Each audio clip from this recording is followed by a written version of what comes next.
Okay, two things before we get started. One, I've brought out the Blue Yeti again, so if the audio is crap in this video, I'm chucking it out the window because I don't know what to do about it. Secondly, my energy is probably going to seem low and there's not much I can do about that. The energy is what it is. It might pick up as I ease into it. I haven't filmed in a while, so I always get a little nervous. There's a little bit of awkwardness. At any rate, you guys are lovely, and I know that you're here to, well, you're not here to support me, but that you are supportive of me, and I really appreciate that. You have no idea what an impact that makes on me, so thank you. Okay, hair is going up and off my face. It looks very wet. It's like semi-wet. I showered this morning and then diffused it, but it looks a little soaking wet. That's okay. Okay, so the first product we'll talk about then is the Hollywood Flawless Filter from Charlotte Tilbury. This is what I have been using as a primer. You can see where we're at. I have been mixing it with another primer just basically to get some use out of the other primers that I have as well.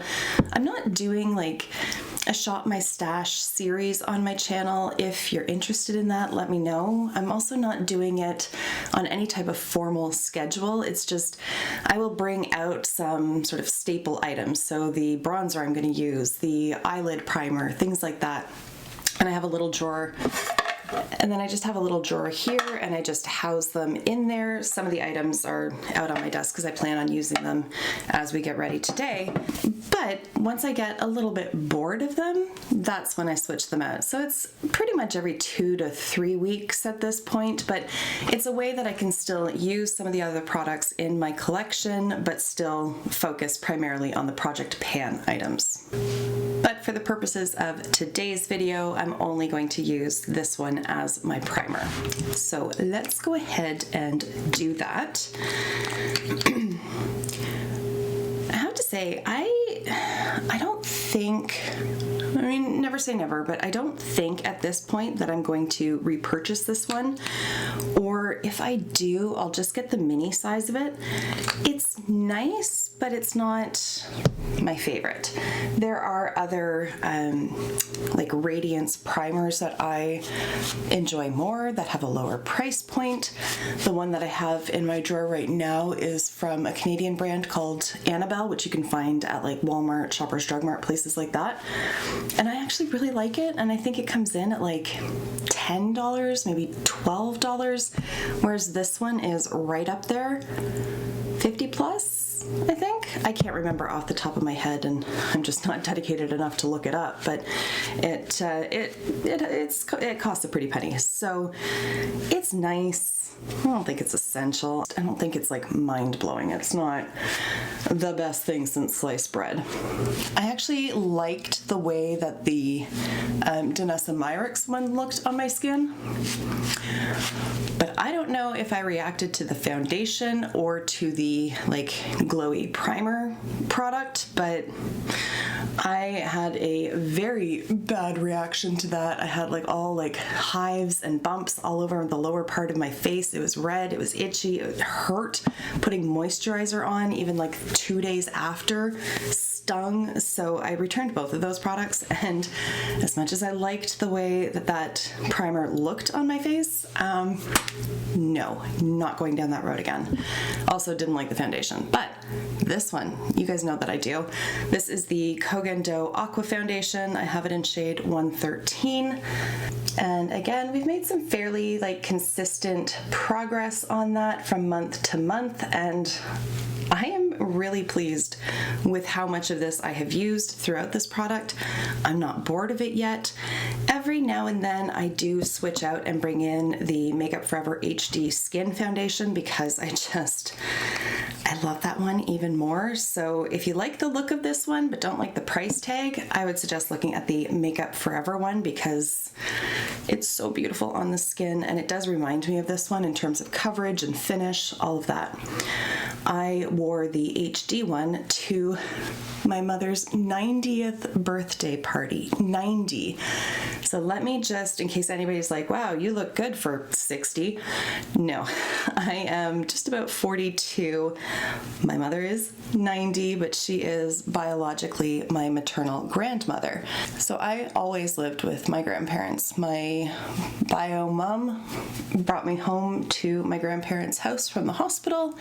She stayed with us for, I want to say about 2 years-ish before she went off and did what she felt she had to do and left me with my grandparents. It was the more stable option, and frankly, as hard as that probably was on her, I'm grateful for the decision she made because I did have a very good childhood. You know, I had two loving parent figures who ultimately adopted me, and I'm grateful for that. I'm grateful for how everything turned out. I no longer have a relationship with my bio mother, and I've never met my bio father, although in a weird twist of fate, it turns out he actually does live in the city that I live in, and the population's not that big here. We're maybe pushing 150 at this point, but yeah, I may have been sitting near him at a restaurant at some point and just not known. Who knows? But all that to say, my incredible mother, who we've had our ups and our downs, but we've always loved each other, she turned 90. And obviously I knew that was coming because she's been 89 for a year and 88 for a year before that, but something about 90, that's big time. I don't know, and I haven't seen her much throughout the pandemic, obviously, because social distancing and stay-at-home orders and all that kind of stuff. And she's really declined over the last couple of years, and it's sad to see. Not surprising to see at 90, but sad to see nonetheless. Okay, I am going to do my brows and my concealer off camera because these items are not part of the project, but I'll quickly tell you what it is I'm going to use. So this one is from Hourglass. This is the Airbrush Concealer, and I have it in the shade Cotton. Just arrived in the mail the other day. I've been waiting to try the little mini, so it finally came in stock and I ordered that. And then for brows, I've got a brow pencil here from Maybelline. This is the Tattoo Studio in deep brown, and then the NYX Control Freak Eyebrow Gel, which is just a clear gel. So I'm gonna go ahead and do that, and then we will be back. All right, there we go. And I have to say, I'm quite impressed with how much coverage this one has. A little goes a long way. I put a little bit too much on, but it blended out really nicely, and there's a hair of some sort on my nose. There we go. So first impression is good. We'll see how it wears. What I have to say though, this concealer brush from Rare Beauty, chef's kiss perfection. In fact, it's so good that I bought two. I really like this brush. It's dense enough that you can just stipple the concealer into place, but it's also still fluffy enough that you can blend out the edges. I like that it has that tapered point so I can get right into all the little nooks and crannies. Love these, and they're $21 Canadian, so really can't go wrong with those. Definitely worth checking out. Okay, let's move on to the rest of the face products. All right, so obviously this is a Project Pan, so I am trying to get as much use out of these products as possible, and some of that involves thinking a little bit outside of the box. Even though something is labeled as an eyeshadow, that doesn't mean that that is its only exclusive purpose. So I have been using two of the shades in the Tartelette in Bloom palette as bronzer and contour. There's also a shade in there that I intend to use as blush once we finally get through Milani's Luminoso. But first up, let's go ahead and take a look at the comparison pictures of the inside of Tartelette in Bloom. So there is definitely some visible progress, and I find that very exciting and very motivating. It's also just a good reward to see. I don't check the progress throughout the month as I am using these, and it's only when I sit down to take the pictures and then I can compare them back and forth that I really see the difference. Taking pictures, whether or not you plan on posting them anywhere, but taking pictures, I would highly recommend doing that if you are trying to use up any products in your collection, because seeing that progress over time really does help to keep you moving forward. So it is this shade here that I've been using as a contour powder, and then this one as a bronzer. It works for me at this time of year, but as we move into summer and I pick up some sun, I don't know, it might be a little too light at that point, but we'll cross that bridge when we get to it. And then this is the one that I have worn as blush a couple of times. It actually is a really nice sort of neutral rose kind of tone on the cheeks, but I want to focus on this one. So I stopped using that and just returned to using this one. The most exciting progress for me in this eyeshadow palette though is that you can see a bit of a dip going on in here, which is a shade I didn't really care about to begin with, but having used a spoolie and scratched down the surface, I find that it's really pretty on the lids. I just use a little bit of a stickier base and I don't set that base on my lids, and it really does help to adhere to the eyelid as well as spraying it with some setting spray. And then this one here, no pan yet, but definitely a good dip going on, and I've just been really enjoying using this palette. I'm not bored of it. I'm not feeling like I'm forcing myself to use it. I use it pretty much every day when I'm getting ready to go to the office, and I have no complaints about it. I'm really enjoying it. So let's just go ahead and do the contour thing. It can look a little stark at first, but it does blend out really nicely. So I feel like I don't really need to say this, but you can use powders as whatever you want. Like if you have a blush that you love, you can use it as an eyeshadow. If you have an eyeshadow that would work as a contour, you can use it as a nobody's gonna kind of come along and tell you that you're doing it wrong. You can do it however you want, just like you can use lipstick as blush and just multitask however you want. There's really no rules when it comes to this stuff. At the end of the day, it's just colored powder, so I guarantee my skin doesn't know whether it's an eyeshadow or a blush or bronzer or whatever. Why am I out of breath? I genuinely don't understand this. I'm sitting here struggling and all I'm doing is talking. That's no good. All right, so there's contour done, and then I'll go in with the shade Smarty Pants, pick some of that up as bronzer, and just blend that out. I can't believe I have had this palette for years, like at least 5 years, and it still has that like chocolatey kind of scent that Tarte shadows have. It's not as strong as say like the chocolate bar palette from Too Faced, but every now and then I just get a nice little whiff of it and it just enhances the whole experience, if I'm being honest. All right, there we go. So now it's time for blush. Are you ready to see the progress on Luminoso? Because it's pretty impressive if I do say so myself. Let's take a look. I can't believe how much more pan is showing. It's kind of crazy. You can see that I've been focusing more on this side of the pan, and that's just so that I can see more progress. I think things will be a little bit slower when I move back over here because it is quite a bit thicker than the product that's left on this side, but let it be known that there is actual pan underneath all of that blush. I just can't believe how long it's taken me to hit pan and how quickly it's going now that I have. So it's definitely a fulfilling kind of feeling because this has been like a personal vendetta. And I still think it's such a beautiful blush. Like peachy without being like too over the top, like it still looks like a natural color, and the amount of glow that it provides is very, very subtle.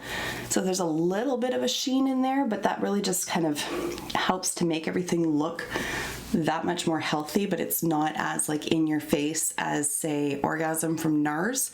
That one hits along the same kind of tone as this one, but I find that that one has more shimmer in it, and that's one that I don't really enjoy. But this one, I love this one. Okay, that brings us to highlighter, ColourPop. This one is Flexitarian. Let's take a look at the progress.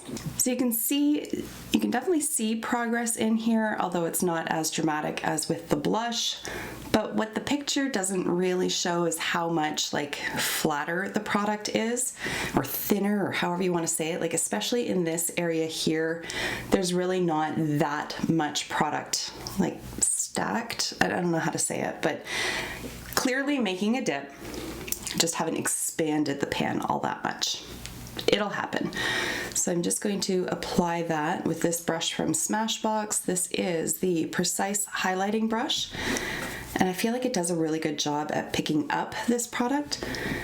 It's been a bit of a learning curve figuring out how to make this product work best for me, because a lot of like fluffier brushes just don't pick the product up. It just kind of skims across the surface.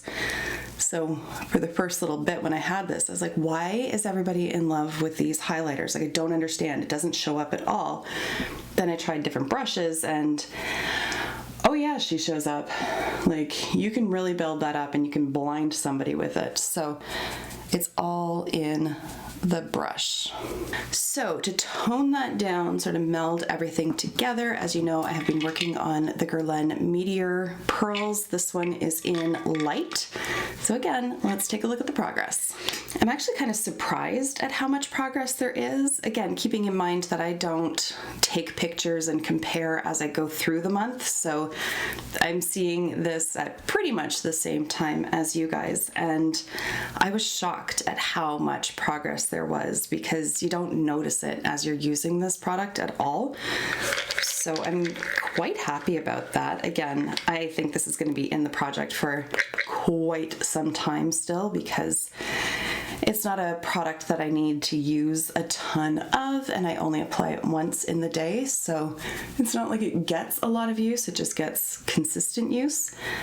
But I'm okay with that because it is quite the pricey product as well. So the fact that it's a good return on investment just kind of makes me happy. So there we have that, and it's just melds all those powders together.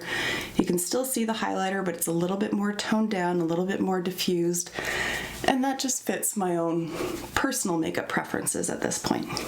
So we do have another palette to talk about, or more specifically, one single eyeshadow in the palette. Let's take a look at the picture. I haven't been using this one a lot. There is still some noticeable difference in there, but I haven't been using it nearly as consistently as I've been using the other products, so I'm not surprised that I haven't hit pan on it yet. I still think it's beautiful. It's just I've been really just gravitating towards the most simplistic looks. So that's what we're going to do today. So I'm going to put this one from the Huda Beauty Remastered Rose Gold one away because I don't plan on using it today. We're just going to take a look at Tartelette. So I did prime my lids already with the Fenty Beauty Pro Filter, and then I just set it with a little bit of this matte white powder in here, and that's what I have been doing on a daily basis. And I did not think ahead to bring out any sort of brushes, so I'm going to grab an E40 from Sigma, and I'm going to pick up this cool toned matte brown. It's called Jet Setter. And I'm going to run that through the crease and blend it up just a little bit.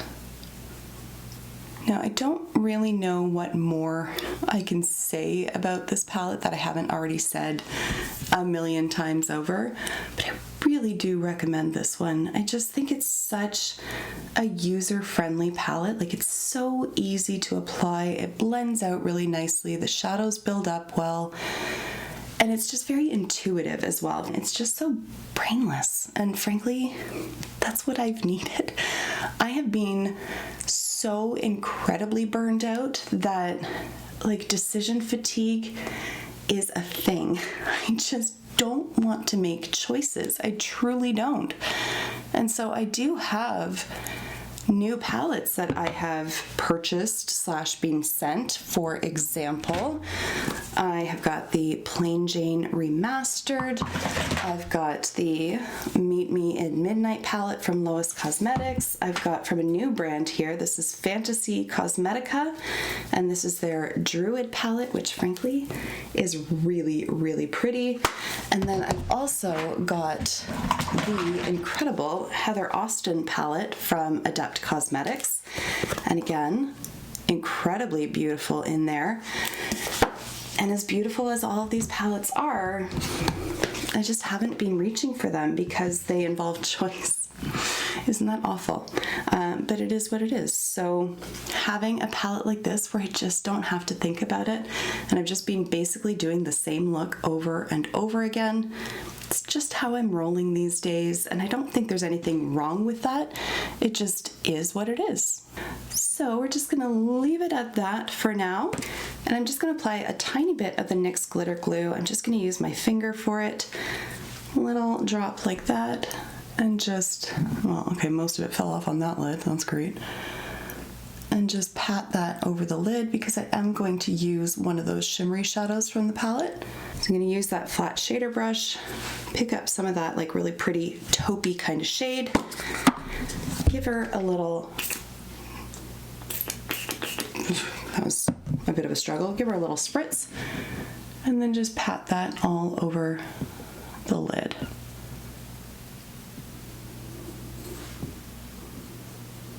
Then I'm just going to take a smaller, more precise blending brush. This one is the MAC 221. And I'm going to pick up some of this shade down here. Either one of these darker ones would work as well, but I already have pan in them, so I've really been focusing on that bottom right-hand corner. And then I'm just going to deepen up a little bit into the crease and along this outer portion of my lid, and run a little bit of that under the lash line as well.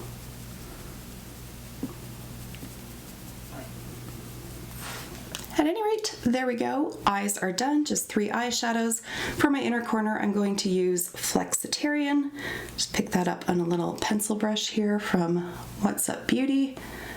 I have to say, I love their brushes, and they are just the cutest little brand too. Like, they're just so supportive and they're so sweet, and anytime I post about them, not only do they share it, which I think is really sweet, and give full credit, which they should do, but let's applaud the effort because not every brand does, but they're also just so nice when I interact with them in DMs and whatnot, and I hope they come out with face brushes soon. I really, really do, because I really like their little eye brushes.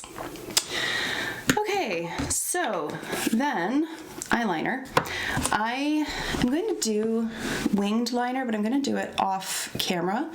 Well, I'm going to do it on camera, but not for this video. I'm going to post another video just showing how I do winged liner on hooded eyes, but I do have a pencil liner here, so let's do the update on the 2 pencils that I have. So I have the Makeup Forever RIP, which is very sad, but they're full spectrum liner in Espresso, and then I have a lip pencil here from Gerard Cosmetics in Sugar and Spice. And so there we go. These 2, again, we've got fairly consistent progress, and I mean, ultimately, progress is progress, right? As long as it's a little bit shorter than it was last month, then I've accomplished something. These 2 are the most frustrating products in this project, I will admit that, because they are so slow moving. But again, progress is progress, and I will take what I can get. So I'm just gonna line my lower waterline with this one after I drop it. And then I'm going to do a little bit of tight lining on the top part. It's always where you just beg and pray not to have to sneeze or anything like that, but there.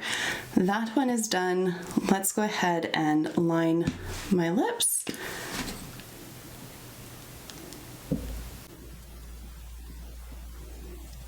Again, I've said it before, I will say it again, these pencils from Gerard Cosmetics, best lip pencils out there in my opinion. And if you are in the market, not only do they have basically every color you could possibly need, but I do have an affiliate code which will save you 30%, which is pretty significant. So it's just Kara, K-A-R-A. And you can use that at checkout if you choose to. But their pencils are definitely worth checking out. So then on top of that, I'm just going to use a lip gloss here from Natasha Denona. This one's in the shade Calla. Okay, so the last thing then is Dahlia Divin. And again, we're making very steady progress on this. I'm gonna estimate, just crazy that I'm at the point where I can estimate. I'm thinking within 2 months this is gonna be done.